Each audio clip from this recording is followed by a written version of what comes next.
Assalamualaikum warahmatullahi wabarakatuh. Selamat siang, Bu Liris dan teman-teman yang menyaksikan.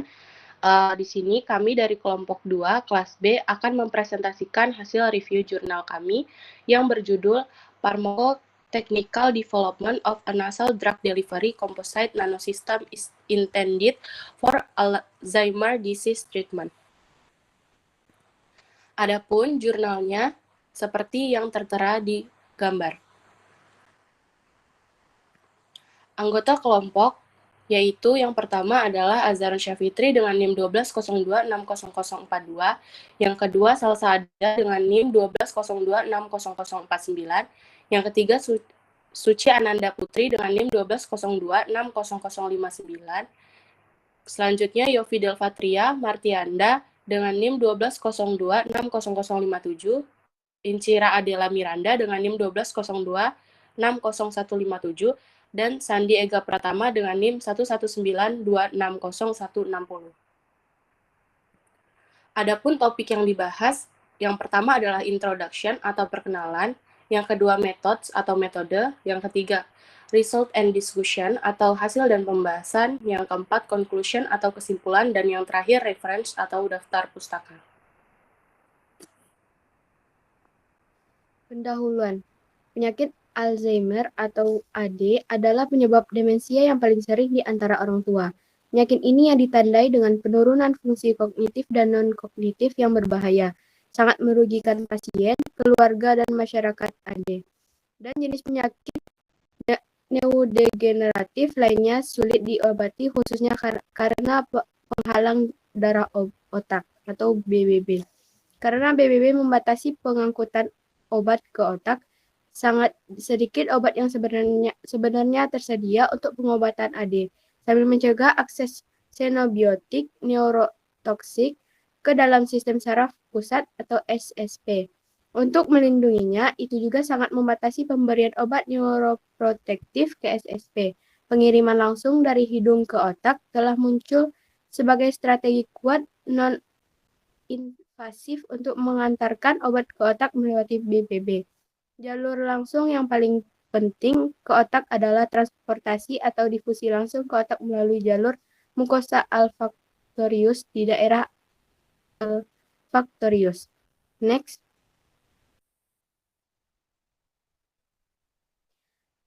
Pengembangan sistem nanokompasif, pengiriman obat hidung untuk menghantarkan bahan farmasi aktif atau API di otak. Formulasi ini adalah sistem thermogeling terdiri dari liposom. API yang dimuat dalam nanopartikel dan pemberian intranasal dipelajari untuk pengobatan AD.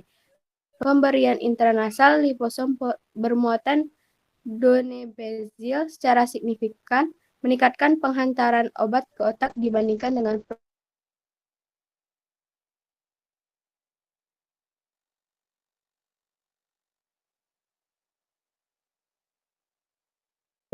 obat bebas. Hasil ini sesuai dengan penelitian lain berdasarkan formulasi liposomal rivastigmine, menunjukkan kesesuaian pendekatan ini adalah pengobatan AD. Next. Selanjutnya adalah metodologi. Dalam hal ini yang pertama kali dilakukan adalah karakterisasi dari API, Active Pharmaceutical Ingredients. Pertama, pengukuran aktivitas ACHE dan BU-CHE secara in vitro digunakan metode spektrometri dengan donepezil atau takrin digunakan sebagai standar referensi. Pengujian dilakukan dengan blanko yang mengandung semua komponen kecuali asetil atau butyryltiokolin.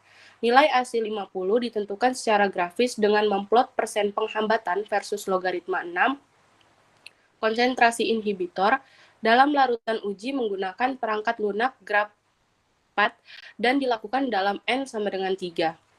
Kemudian, dalam karakterisasi dari API ini dilakukan uji permeabilitas membran buatan partikel atau PAMPA.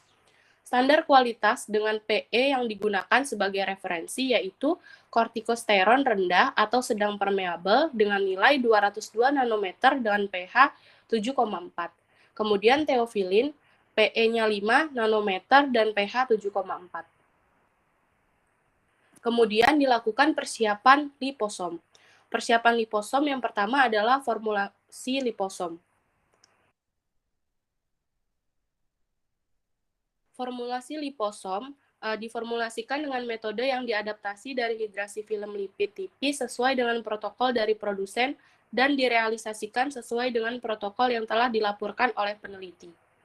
Kemudian, dilakukan karakterisasi liposom dengan hamburan cahaya dinamis. Pengukuran hamburan cahaya dinamis menggunakan alat nano ZS dengan potensial zeta dihitung dari mobilitas elektroforesis menggunakan persamaan Smoluchowski dan dilakukan dalam rangkap 3 pada suhu 25 derajat Celcius setelah pengenceran 1:100 dalam air.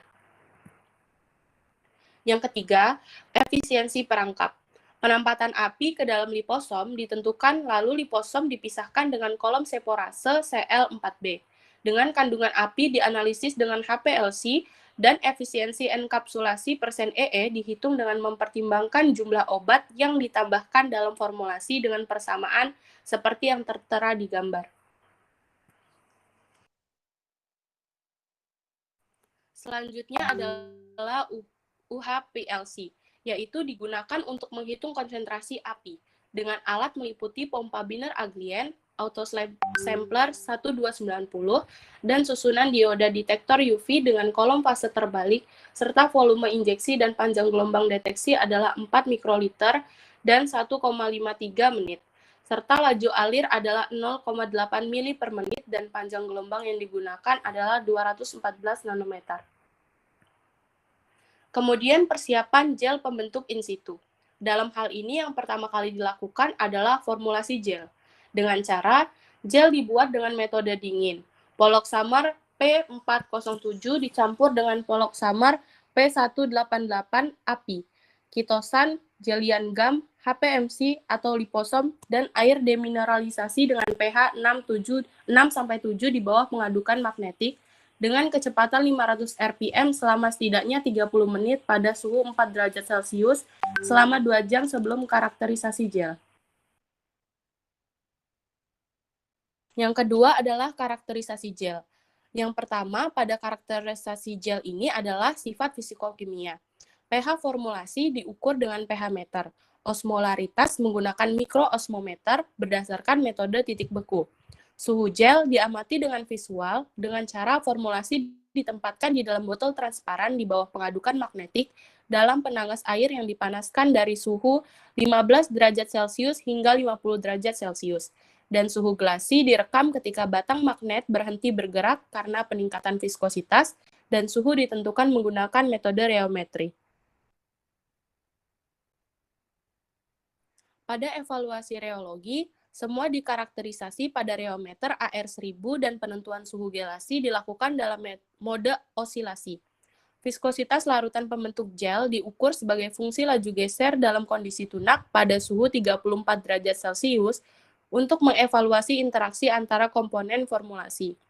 Untuk evaluasi kekuatan gel dilakukan dengan evolusi modulus penyimpanan hidrogel direkam selama sapuan tegangan yang dilakukan di atas T-gel pada suhu 50 derajat Celcius dari 0 hingga 600 PA dalam mode osilasi.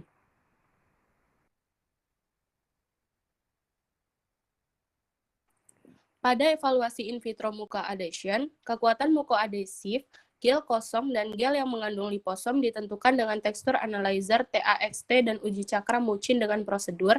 Yang pertama disiapkan dengan kompresi langsung, kemudian dipasang secara horizontal ke permukaan bawah probe polikarbonat horizontal inert, kemudian probe dinaikkan dengan kecepatan 0,5 mm per detik, kemudian pengukuran dilakukan pada suhu 37 derajat Celcius.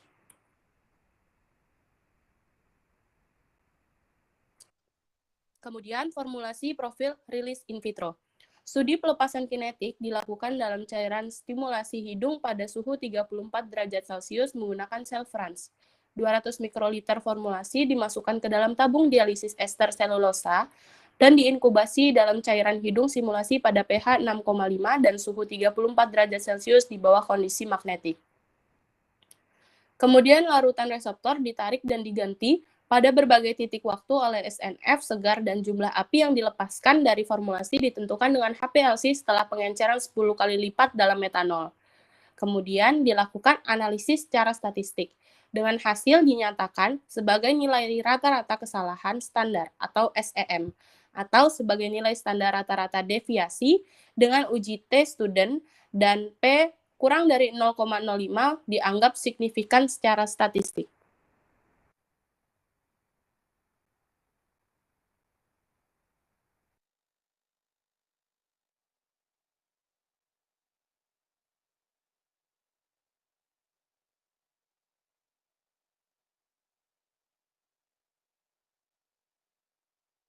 Selanjutnya yaitu hasil dan diskusi.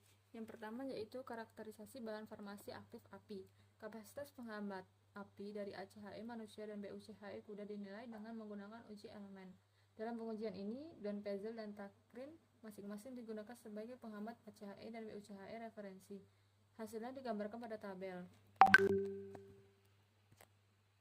Dari tabel tersebut, api tampak mampu menghambat BUCHE dengan nilai IC 50 sebesar 573 kurang lebih 40 nanometer.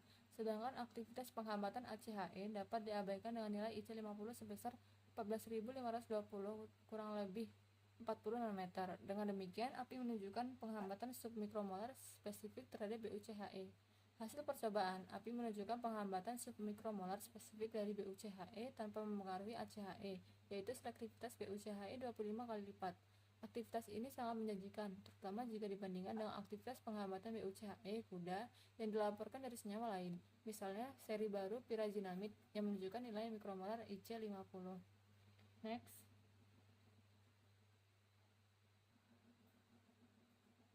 Untuk menentukan kapasitas agar mencapai SSP, permeabilitas harus dievaluasi. Untuk menganalisis karakteristik permeabilitas pasif api, kami mengukur permeabilitas BBB dengan model PAMPA yang diadaptasi dengan baik untuk screening throughput tinggi atau HTS, theophylline, dan kortikosteron masing-masing digunakan sebagai standar permeabilitas rendah dan tinggi. Api berdifusi dengan buruk melalui lipid barrier karena nilai PE secara signifikan lebih rendah dari kontrol positif, menunjukkan potensi kesulitan dalam melintasi BBB. Dengan demikian, karena permeabilitas yang terbatas ini dan kelarutan yang baik dalam air atau lebih dari 10 mg per mililiter, api dapat dianggap sebagai obat BCS kelas 3. Next. Selanjutnya yaitu persiapan liposom. Liposom tanpa muatan dan liposom bermuatan api atau api lip diformulasikan dengan metode hidrasi film lipid tipis. Liposom tanpa muatan dan api lip dikarakterisasi dalam hal sifat granulometri, zeta potensial, dan efisiensi enkapsulasi. Berbagai konsentrasi SPC dan kolesterol dan rasio molar diuji tanpa pengaruh signifikan terhadap fisika kimia liposom. Penelitian ini menunjukkan bahwa ukuran nanopartikel memainkan peran penentu dengan secara langsung mempengaruhi nasib in vivo mereka. Ne dengan ukuran sekitar 100 nanometer memiliki waktu retensi yang lebih lama di lubang hidung dan pembersih mukosiler yang lebih lambat dibandingkan dengan ukuran yang lebih besar, yaitu lebih dari 200 nanometer. Ne berukuran 100 nanometer dapat diangkat melalui saraf trigeminal dan saraf pencium ke bola penciuman. Penyerapan dan translokasi nanopartikel selanjutnya di sepanjang akson. Hal ini menunjukkan efisiensi penargetan otak dari nanopartikel lipid pada 120 nanometer. Sebagai konsekuensinya, liposom 120 nanometer tampak sangat cocok untuk menargetkan otak melalui rute hidung dan dapat dicapai bohlam penciuman melalui akson. Selain itu, dalam pengujian ini nilai potensial zeta hanya sedikit negatif dan secara luas netral untuk blank lip dan epilip. Muatan permukaan nanopartikel dapat mengaruhi mekanisme yang terlibat dalam pengangkutan dari rongga hidung ke SSP. Nanopartikel yang tidak bermuatan, yang tidak berinteraksi dengan lendir, dapat berdifusi melalui lendir dengan lebih efisien. Dengan demikian, nanopartikel dapat dirancang dengan baik untuk meresap ke dalam lendir dengan ukuran yang cukup kecil dan netral dalam muatan permukaan bersih dan dilapisi secara padat dengan gugus permuatan yang mencegah ikatan hidrofobik pada mukin. Liposom yang telah diformulasikan menghadirkan muatan permukaan yang mendekati netralitas dan sangat sedikit negatif, juga jika tidak ada, dengan potensial minus 5,5 kurang lebih 0,3 mV. Seperti halnya jika ada api yang dienkapsulasi dengan potensial minus 11,2 kurang lebih 1,4 mV dan meskipun dalam bentuk gel dengan potensial minus 6,6 kurang lebih 0,5 mV. Mengingat ukuran partikel dan sifat muatan permukaan liposom yang diformulasikan ini prasyarat untuk mengomunikasikan Selanjutnya yaitu persiapan gel pembentuk situ. Di sini terdapat dua gambar yang termasuk campuran Turner Polo Summers 407 dan 188, di mana gambar A merupakan suhu transisi sol gel yang memiliki transisi sol gel yang tergolong rendah, sedangkan pada gambar B merupakan osmolaritas dengan transisi sol J yang tinggi. Peningkatan kandungan relatif P407 menyebabkan penurunan suhu gelasi dan nilai osmolaritas. Kemudian pada kandungan relatif P188 meningkatkan keduanya, yaitu suhu gelasi dan osmolaritas. Next.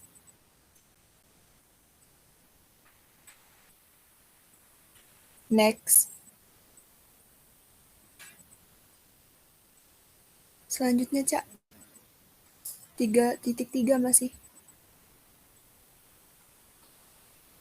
Nah, pada gambar ini, suhu gelasi campuran P407 dan P188 ini dikonfirmasi dengan penentuan reologi yang diilustrasikan oleh peningkatan tiba-tiba dari modulus penyimpanan saat gel masuk, di mana perilaku elastis lebih unggul daripada perilaku kental. Oleh karena itu, sifat fisikokimia dari formulasi ini disesuaikan untuk pemberian intrasanal, dikarenakan penggunaan formulasi isotonik ini dengan nilai pH yang stabil tidak akan mempengaruhi fungsi mukosa hidung dan silia. Next. Nah, 3.4 di sini persiapan formulasi komposit pengiriman api, di mana di sini terdapat sifat-sifat gel. Pada gambar ini, penambahan liposom dalam formulasi gel tidak secara signifikan mengubah suhu gelasi maupun osmolaritas. Nilai pH sedikit menurun tetapi tetap berada pada kisaran nilai penambahan liposom ke gel P407 dan P188 yang dapat mengubah sifat formulasi gel. Next. Di sini terdapat tegangan geser viskositas versus deformasi, di mana pola Summer menunjukkan sifat surfaktan dan dapat berinteraksi dengan fosfolipid bilateral bilayer, di mana adanya destabilisasi liposom oleh P407 pada konsentrasi rendah. P407 memiliki perilaku yang berbeda tergantung pada konsentrasinya dalam formulasi. Next. Selanjutnya yaitu sapuan regangan gel dengan dan tanpa liposom. Pada gambar ini yaitu P188 secara adsorpsi, permukaan liposom yang dimodifikasi dengan P188 dengan cara yang sama didapatkan hasil ukuran liposom meningkat secara bertahap dengan meningkatnya pula kandungan P188. Sehingga dalam penelitian ini interaksi yang tepat antara Polo Summers dan liposom tidak mempengaruhi suhu transisi sol gel tetapi memodifikasi sifat gelnya. Next. Persiapan 3.5 itu persiapan properti Muka Edition dengan penambahan liposom dalam gel serta peningkatan dan kekuatan pelepasan dan daya rekat. Pada studi Muka Edition ini itu terdapat 4 panjang gelombang, yaitu ada liposom 120, kemudian ada sitosa 0,5%, HPMC 0,5%, dan panjang gelombang P407 per P188, 15/1%. Sebelum data ini ditampilkan, itu ada beberapa properti Muka Edition yang telah diuji dalam literatur ini. Yang pertama itu kan pada panjang gelombang 407 dan 188 itu muka edesinya itu terbatas, sehingganya formulasi polimernya itu tidak optimal pada interaksi antara gel dan mukosa hidungnya. Kemudian dengan penambahan expand HPMC dan kitosan pada konsentrasi 0,5% itu digunakan secara klasik, tidak secara signifikan, itu dia mempengaruhi suhu sol gel, sehingga datanya tidak ditampilkan pada awalnya. Kemudian dalam literatur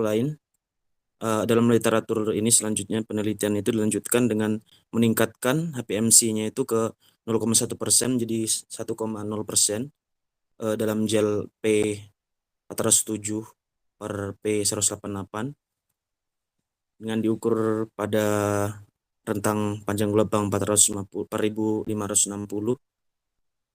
cm3. Nah, dan anehnya dalam kasus ini saat diamati itu sifat muka adhesif gelnya itu pada saat diformulasikan itu dia rendah gitu, polisakaridanya rendah setelah dibandingkan.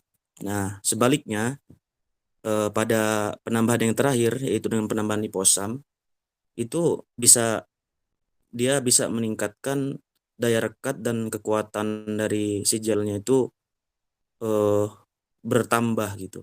Jadi yang semulanya daya rekatnya rendah sekarang dia menjadi kuat. Selanjutnya secara positif dalam kesimpulannya dia bisa mempengaruhi interaksi dengan mukus.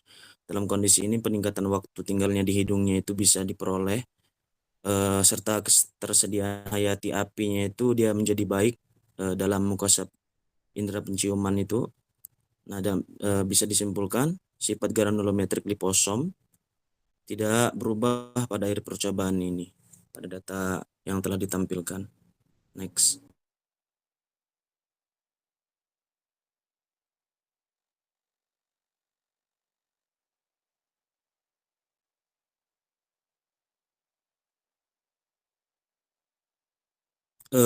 Selanjutnya pelepasan bahan farmasi. Persiapan pelepasan in vitro api yang berkelanjutan diamati secara liposom atau hidrogel dan pelepasan tertunda. Dalam literatur ini ya itu ditunjukkan ada 3 panjang gelombang yaitu secara garis diagonal, kemudian garis acak dan garis terputus.